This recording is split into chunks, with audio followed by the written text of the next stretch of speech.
So I'm Crystal Chang. I am the illustration lead for the mobile game called Legends of Runeterra at Riot Games. Oh, no way! Yeah. So cool. That's so cool. Oh, heck, you said you did. Okay, so how did you get into this field? Yeah, for sure. So I would honestly like to say, and it's an answer that no one likes, it was kind of out of pure luck. I went to school for product design, so I worked on a lot of like products, working with like Target and stuff like that, through a company called Made for Retail, and eventually I started working for a game called Mindware, where they started doing educational games, and I've always been playing board games, and Fantasy Flight Games was like one of the studios in Minnesota, and so I applied for a job for associate art director, and I did the test, and I got it, and that's kind of how I started in the industry. So yeah. Oh yeah, for sure. So I'm a sucker for Five Tribes. I love Ameritrash games. I love how it's like kind of has Macaulay like esque kind of like mechanics, but also like you can have so many different ways to win. I'm also a sucker for Root. That one's also really fun, like asymmetrical ways of trying to like win. That one's also really fun. Obviously, I like playing Legends of Runeterra. I'm a huge card game player, so I enjoy that as well. So like those are my top three for sure. For illustrators in general, honestly, I would definitely just encourage you to go to conventions. I think that's a really important thing. Definitely reach out to art directors. We are really, really busy, so sometimes we don't get back right away, but like eventually we will try to like respond to people. Going to portfolio reviews, I think, is also something that's really important. Honestly, having a presence on the web is also really important. You know, Instagram, TikTok. Actually, I don't really like TikTok, but you can be on TikTok. ArtStation's a really important one as well for now. Like most art directors look at ArtStation to look at portfolios. Anything else is just kind of like, okay, that's fine. So yeah. Yeah, for sure. So when you go to conventions, you can definitely get a booth. Art directors like to walk around that and try to look at art in general. I know that's sometimes really pricey for a lot of students that are trying to get in the industry. So a lot of game studios will have a portfolio review booth at each of their gaming studios. I know this is at Gen Con, like we had one for Fantasy Night Games. I know other studios also had it well, where students can literally come up and just show their work, being like, this is what I'm looking for. And basically it's like, tell me about like what you're aiming for so I can help guide you towards that. Most people say I want to work for Magic the Gathering, so it's just kind of like, okay, well, like let's look at like the illustrators that are well known for Magic the Gathering.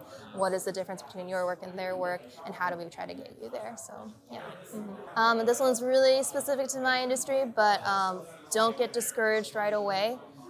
It takes roughly artists in general to get their first gig 1 to 5 years from when they graduate. I know that's really hard to hear, and I know that's really hard because we see some people who just get it right away.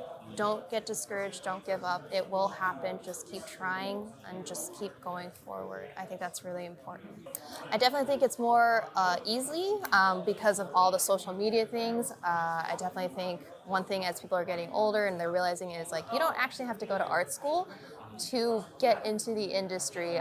It's really solely based on like what are your skill sets, like are you good? That's kind of what we're looking for.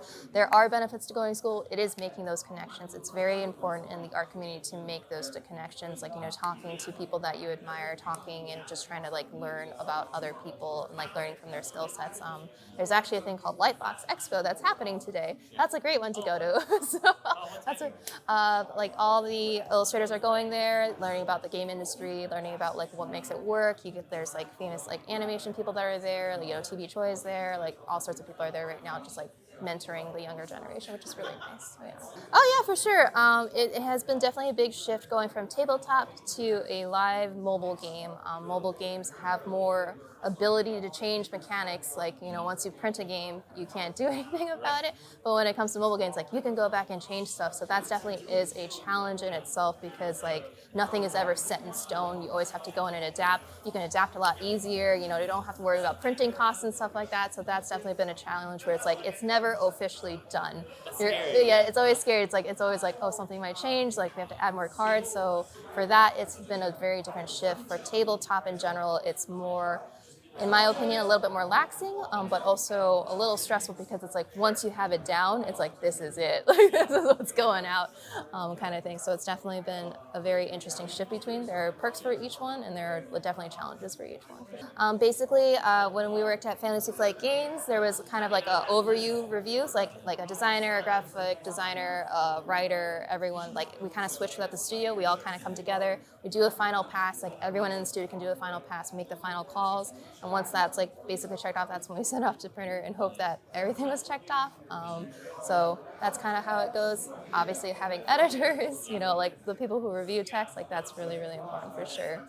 When it comes to card art, working with licensors, it's making sure you get everything approved to make sure that not only we get what our game wants, but also respecting the IP that we're working with. So, yeah.